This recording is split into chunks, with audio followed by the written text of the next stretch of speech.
Good morning, my name is Hickmott from Empowering Learning. I'm delighted to be speaking at Rebel Voices 2021 this morning, and I do hope you enjoy this presentation. The topic I've selected for today is creativity, mental imagery, dyslexia and ADHD. What is the common link? So let's get started. I'm a forensic learning coach, exploring why some people find learning so challenging. I feel so strongly about this because I was dyslexic for 50 years and probably ADHD too, and nobody told me about the advantages to learning through mental imagery and how to calm my extremely overactive brain. I'm a highly visual thinker and learner, and now enjoy the positives of my dyslexia and ADHD. I've been working for 22 years with hundreds and thousands of exceptional children and adults and seen remarkable changes when using mental imagery, simply by helping them to learn in a way that isn't really mentioned in schools, visually, not visual teaching. When you say visual learning to school teachers, they think visual teaching because that's what they've been trained to do, teach visually. Multisensory teaching and learning is a given in school, but visual learning is not in teacher training, so schools focus very little on visual learners and how to get the best out of using their strengths.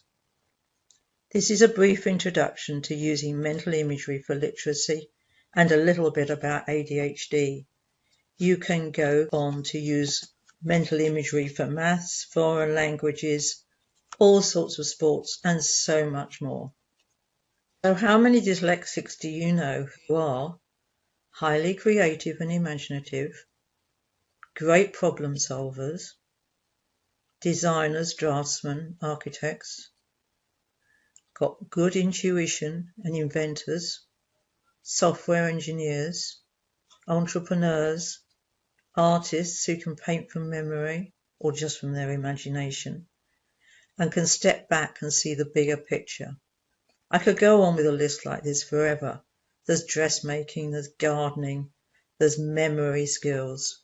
What connects all of these? They also tend to be very determined, and as long as they've not lost these skills in a school environment, they will be very successful. And ADHD just gets you to all of these same skills with an obsessional lightning speed. So you need to be able to look after your nervous system. People know that dyslexics and ADHDers are highly visual, but haven't learned how to teach visually. Empowering Learning is unique here for having worked out the exact details for success. So the common theme is, how are they doing that? If you think of any of those skills, how are they doing that? They're doing that because they've got great mental imagery. And some companies like GCHQ and EY and Facebook are positively encouraging dyslexics now because they've caught on to the fact that they've got some really useful skills in these areas. Let's talk about great mental imagery.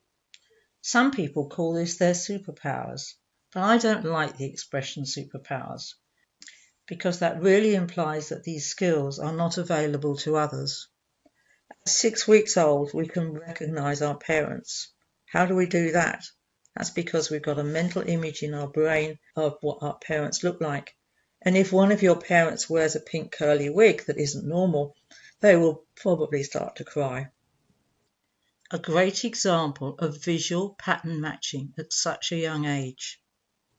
According to NASA, who did a longitudinal study on this, 98% of 4-year-olds are creative geniuses. And by the time they become adults, there's only 2% of them. Mental imagery is a natural strength of young children. And we've checked this out with our reception year children. And we find that a very large percentage of them, if you just ask them to picture an elephant, they will come up with rainbow-coloured elephants doing ninja dancing. Highly creative. The late great Sir Ken Robinson was author of Creative Schools and Do Schools Kill Creativity? And reading any of his work is really useful on the subject of creativity and what we're doing in school. And another piece of research came from artists who, according to Goldsmith's research, 75% of their 360 pupils in their arts foundation course were dyslexic. And then there is all the sports people. Many sports people are taught about mental imagery, not only to visualize success, but also to imagine the soccer ball going in the back of the net, imagine their golf swing, imagine their successful long jump, all of those things. And I'd like to give a quote from the late Sir Ken Robinson. Imagination is the source of every form of human achievement, and it's the one thing that I believe we are systematically jeopardizing in the way we educate our children and ourselves. So let me give you a little history. In the 1980s, there was 3 pieces of research done, at least 3, showing that the need for visualizing words in English. And in the 2000s, neuroscience caught up and detected the word form area where we store words, which is near the occipital lobe. I'll tell you about that in a moment. Then we had the reading wars. Phonics won as students had unreliable mental images. And of course, if they're unreliable and they're moving around, then they can't spell successfully, because visual is not just looking at a word. You have to make sure that you're successfully storing words. Phonics doesn't work for all unless you have a perfectly phonetic language like Italian. And it's not one or the other. The word war is a disaster. It's not one or the other. It's both. Phonics for new words, but word recognition after you've seen the word 2 or 3 times. You can visualize the whole word. Then, of course, COVID-19 came along, and there's so many stories about children getting stressed, etc. And there is also a lot of stories about when parents realized just how much their children were struggling with the schoolwork that was coming home. So a lot more of them were asking for assistance. So where are we today? We still have 10% of the population dyslexic. We have thousands of children worldwide who failed the phonics route. We know they are highly visual spatial, but we keep pressing the phonics auditory button even louder. And no schools are mentioning the word form area.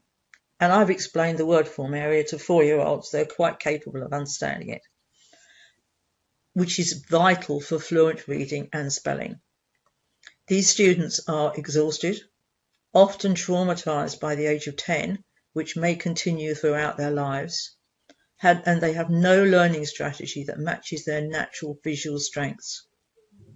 And as I said before, every school would say they support multisensory teaching and learning, but no teachers are taught how children learn through mental imagery. And of course, anxiety and ADHD symptoms start arriving as they grow up and they can't cope with what's going on. So let me draw a picture for you of what's going on in your brain. And as I say, this is needed for fluent reading and spelling. Doesn't matter what system you use, this is what happens. And it's using the occipital lobe and the word form area. So to start with, this is a picture of your brain. This is your eye over here, this end, and this is your neck over this end. And firstly, I'd like to talk about the occipital lobe. This is just above the dent in the back of your neck, underneath your skull. And the occipital lobe is where you hold pictures. You also hold faces in the occipital lobe, and locations, and sporting activities, and specialist subjects. So if you've got a specialist subject, say dinosaurs or something, you'll have loads of pictures in your occipital lobe of dinosaurs. The first thing you learn when you're very small is you get access to the meaning of a word, so you start to recognize your own name and the word dog and the word cat. This is without seeing them. Then a bit later on, you learn how to pronounce words, and then you learn how to articulate whole sentences. So you're doing well at this stage. Then when you come to school, you start to, or maybe before, you start to see words. So what happens then is this part of your frontal cortex talks to this part of your brain, and they break down the word and try and put it back together again, and they come out with being able to pronounce the word they see. Now, when they've seen the word a couple of times, it should go down into this wonderful little area here, which is a blue star called the word form area. And that's a picture of the word, literally a picture of the word, as if it's written on a number plate, so they can actually see a picture of the word. So the next time they see this, once they've seen it 2 or 3 times, the next time they see this word, they go straight to the word form area, recognize it, don't have to break it down, and just come out with the word. And when a child is reading, you can hear which words it's doing this with, is breaking down phonetically and putting back together, and which words it's reading from its word form area. So the only question is, how do we populate the word form area? 100% of dyslexics are not reliably populating their word form area. I've been doing this for 22 years, and I have not yet met a dyslexic who is reliably populating their word form area. Most of them, well, actually 99% of them, maybe 95% of them, haven't even got the concept that they could actually visualize a word, let alone being able to do it. Which isn't surprising, because babies are born with no words in their word form area, and it's up to 6 weeks before they can even recognize their parents. So they have got nothing in their word form area, and if nobody encourages them to use it, they're not likely to know. No schools are mentioning the word form area, and I would really recommend you talk about word form area to even the smallest of children. Neuroscience was great at telling us how it works, but they didn't tell us how to teach it. Using any literacy skill will populate the word form area accidentally after much repetition, and depending on what scheme it is, needs more repetition. This is too serious to be left to accident. And which reading scheme is better seems to me to be an irrelevant question. The big question is how best to populate the word form area. And Empowering Learning has worked out the simplest way to do it in order to populate your word form area. And we did it with neuroscience, a bit of help from NLP, which is neuro-linguistic programming, and my own personal exploration of how to do it. Also talking to people who are very good at spelling and reading. It's an area that's inadequately researched because of everybody's commitments to phonics. It's really difficult to get a piece of research off the ground about this. But we have thousands of children who have had their lives changed by using their mental imagery. And there is one of the practitioners did do a thesis on the subject in Ireland. So how do you do a good job of teaching mental imagery? Firstly, is understanding why. And this why, to me, is about putting the joy back into reading. People agree that these students are learning differently, and then they teach them just the same. The amount of parents that have said that sentence to me, the teacher says they're learning differently, the educational psychologist says they're learning differently, but we're going to teach them just the same. This is ridiculous. Why we're doing it is we need a natural way for creative young people to learn who have got fantastic mental imagery. We need to help them use images for letters, numbers, comprehension, memory, and so much more. It's essential for spelling in a non-perfectly phonetic language. Firstly, you need to make friends with your mental images, which we'll do in a moment. You need to get the images under control, which you'll do by being relaxed and grounded. You need to be able to add in new words for spelling and reading. And you need to be able to teach it to any age, and the younger the better.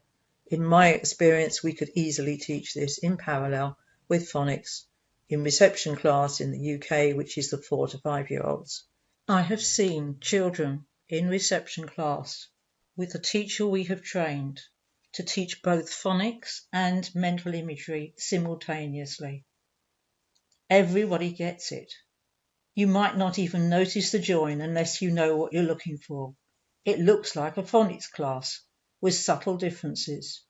There is no need to disrupt their education by taking them out of class for special support and reinforcing learned helplessness. It's fast, fun and effective. We typically coach people with 3 sessions over a period of 6 weeks, whilst the student practices in between, because like any new skill, you have to practice. Whether you're going to run a marathon or what you're going to do, you need to do the practice. So how do you make friends with your mental imagery? And for those who are IT orientated, it's like Instagram for the brain is. As a child grows up, you can notice their mental images time and time again when you look closely. And what are you looking at? You watch somebody's eyes. When they're looking up, they're in their visual field. When they're looking sideways, they're in their auditory field. And when they're looking down, they're in their emotions. And the last place we want them to be is if they've got negative emotions, is looking down. It's exactly what they do when they're looking down on their desk and struggling with reading or writing. So looking up is the secret to accessing mental imagery. Things like look, cover, write don't even mention looking up. And so useful system though it may be, if you don't get the details right, then it's not going to work. So first of all, let's just talk about objects. Can I ask you to picture an object you are very familiar with? For example, an apple. Notice what it looks like. There is no right and wrong answer to this. It's your apple. So you can describe it to other people. You can also picture an elephant if you want. It's your elephant. You can have green stripy elephants. I don't mind. It's the picture you've got in your head. Everybody needs to become comfortable with their own images and not overwhelmed and frightened by them. There is also an interesting topic about where the image is. If you picture a lion and it's right on the end of your nose, it's going to be terrifying. So just move it. Move it to the wall in front of you and then look at it. Just notice what colour it is. So everybody has to become comfortable with their own images and not overwhelmed and not frightened. You can have images of past events, which might be last Christmas, summer holidays, lockdown, homework. You can also imagine things, creativity and imagination. You can imagine what it'd be like to have next Christmas when hopefully we aren't in lockdown anymore. And you'll be able to go out and play easier or whatever. So it's about just being comfortable with there are pictures from the past and there are pictures from the future. Now let's look at the qualities of the pictures. Some might be in full colour, like a TV. Some might be in black and white. Some might be in cartoons. Or you might just know what they look like. For example, if I asked you to picture a cat, do you see a beautiful cat like you would see on the television? Do you see a black and white one? Do you see Garfield, who's a cartoon cat? Or do you just know what a cat looks like? You will find that it's quite easy to get pictures. Some people's pictures will be amazing full colour TV. Some people's will be cartoons, and just some people will just know what something looks like. Those are all totally fine. So have a look at what size it is, what texture it is, how near it is, whether it's at a convenient place, and try it with a few animals. Have you got animals who are running around, or have you got animals who are still? You ideally want to be able to make an image still, because when you come to use it for words, it's going to be essential. So just practice. And if you can't make them still, let's just move on to the next slide where I'll give you a few tips about them. But just notice to start with whether your dogs are running around or whether they're still or whether you're in control. So let's get you in control of your mental images. This cartoon is what it looks like if you're not in control of your mental images. And a lot of people with ADHD will recognize this stuff coming all over the place and pretty chaotic. So this is what a lack of mental imagery control looks like. So what I want to do is to teach you very quickly how to get control over these. You're not alone, by the way. Millions of people who are over breathing through their mouths worldwide. which is bad for all manner of health challenges, including COVID. And in the USA, they reckon 70% of people diagnosed with ADHD are mouth breathers. And that makes your images go faster. And nobody tells the parents or the schools. Mouth breathing increases stress, avoids all the nasal functions which are really useful, and reduces your carbon dioxide. It's a bit like blowing up balloons, which restricts oxygenation in every cell in your body, including your brain. And if your brain has restricted oxygenation, then what happens is your images go even faster. So I'm going to just tell you how to get relaxed. Try slow, gentle breathing in and out through your nose. Breathe right down into your belly. Notice how it relaxes you and reduces your anxiety. Do that again for a few moments until you've created a relaxed, gentle breathing. And having created relaxation, gentle breathing, imagine you can ground through your feet or the base of your spine to enable you to feel solidly connected to the earth and natural gravity. It's the sort of thing they teach in Pilates and a lot of the sports science. With a little practice, you'll be able to control your mental images. You will be able to select one picture or more than one picture once you've got grounded and you're doing relaxed breathing. Now let's look at how mental imagery can help with reading, spelling, and so much more. If you try something like Look Cover Right, notice the subtle differences that make all the difference. And as we said, visualizing words are essential skill for literacy. Those who are good at literacy picture words in their mind's eye and really have difficulty believing that not everybody does it. People who are not good at literacy are not doing it. English has a deep orthographic depth, which means the gap between what it sounds like and what you write is a large gap. And phonics isn't good enough in that environment because we have to cope with homophones, silent letters, all of those crazy things. Whereas in a language like Italian, which is phonic based, you don't have to worry so much. So relax again. Picture a dog or a cat if you prefer. Tell your image to keep still. No tail wagging. Write the word dog on a post-it and hold it up in front of the person or yourself and transfer the word onto the side of the dog. So you haven't got the word underneath it, you've got it on it. So you've now got an image of a dog with dog written on the side of it. Now you can spell the word forwards. You can change the colour of the letters and spell the word in reverse order. So you're making sure you're absolutely seeing it. And let's do a bit of practice with Teddy. You'll notice with Teddy, he's got post-it stuck all over him, which is a lovely thing to do with young kids. They really like this. So he's got ears stuck on his ear, nose stuck on his nose, and foot stuck on his foot. You can use capital letters if you like. You can use lowercase letters, whichever the student prefers. Capital letters have a habit of not moving around so much, so it's actually really useful. But once you're grounded, they won't move around so much anyway. So you're going to use picture words to start with. And this is a step-by-step process as you put the words in the pictures. And so what you're doing is imagine Teddy with nose written on his nose. Just imagine Teddy, see the letters, spell it out forwards, change the colour of the letters and spell it out in reverse order. And you will find it's really quite simple.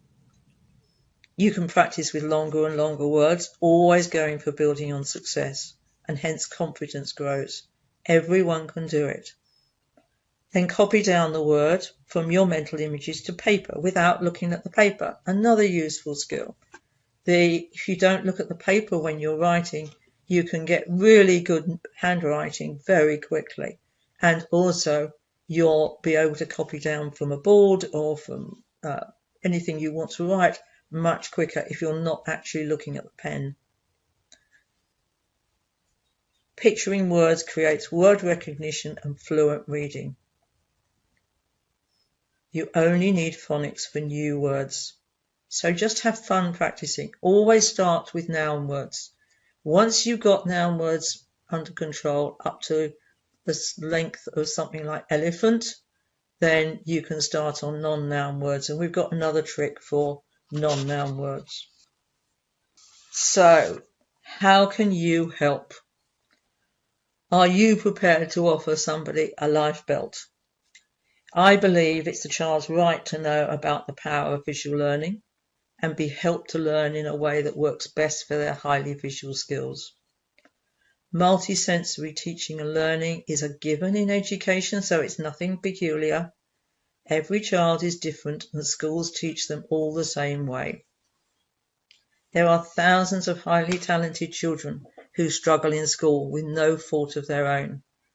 I've been teaching parents and kids the same skills for 22 years, developing their visual skills to enhance school or home education.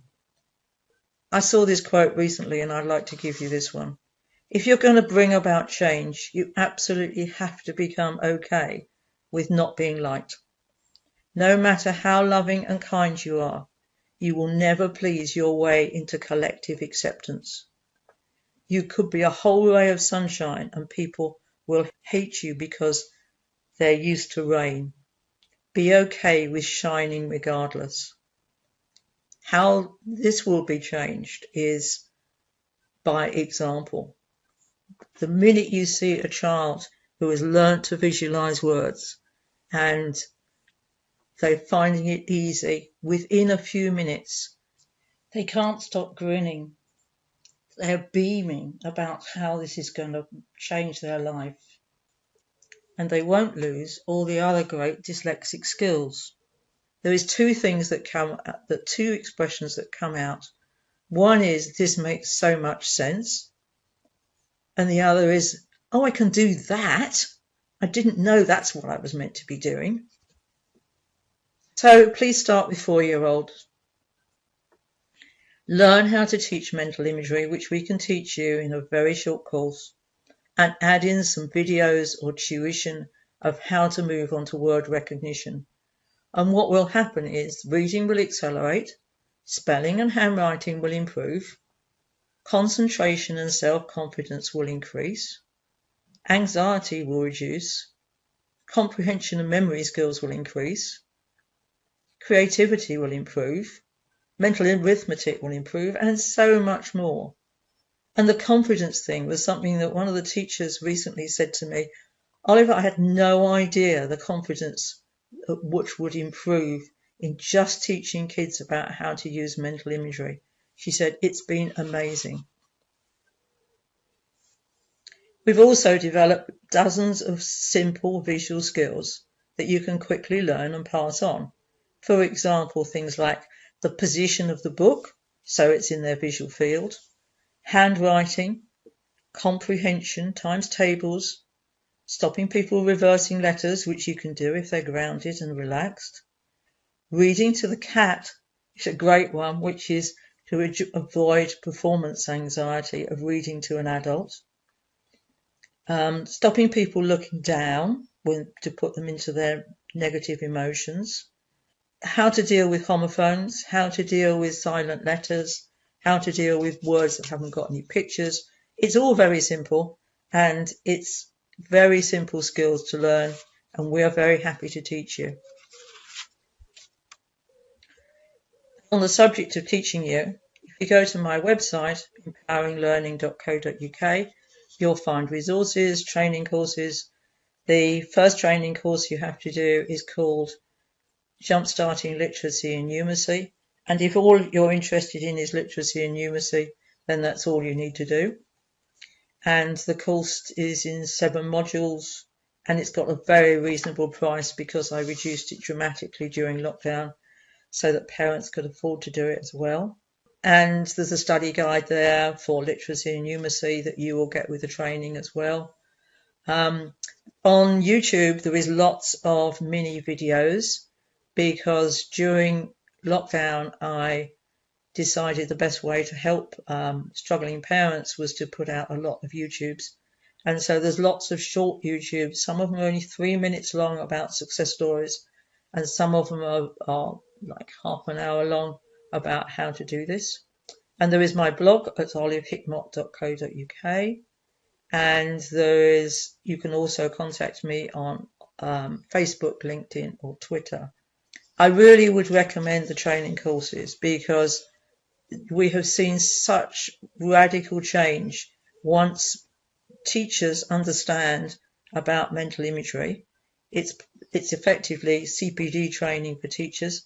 Once they understand about mental imagery, they can incorporate it into their lessons without any problem at all. And on Tuesday evenings, I run a open house Zoom call for anybody who wants to come along and ask questions. And you will find the details for that on empoweringlearning.co.uk on the first page. It's just called Open House Tuesday, I think it's called. And so just come along and join us for that.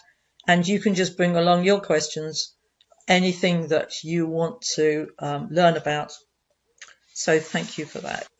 So thank you very much for joining me. It's been a delight. And there's my 3 books. Seeing Spells Achieving, which is a really old book now, was my first. And it was replaced later by Bridges to Success, which brought in more about neurodiversity for ADHD and autism, etc. And then the last one, The Elephants in the Classroom, was published just before, I think 6 months before we went into lockdown. And that one is about teaching in primary school primarily, and trying to make it really simple for people to understand. And so I hope you've enjoyed this video, and please feel free to contact me. My email is olive@empoweringlearning.co.uk, and I would be delighted to answer any questions. Thank you very much, and I look forward to hearing from you. Bye.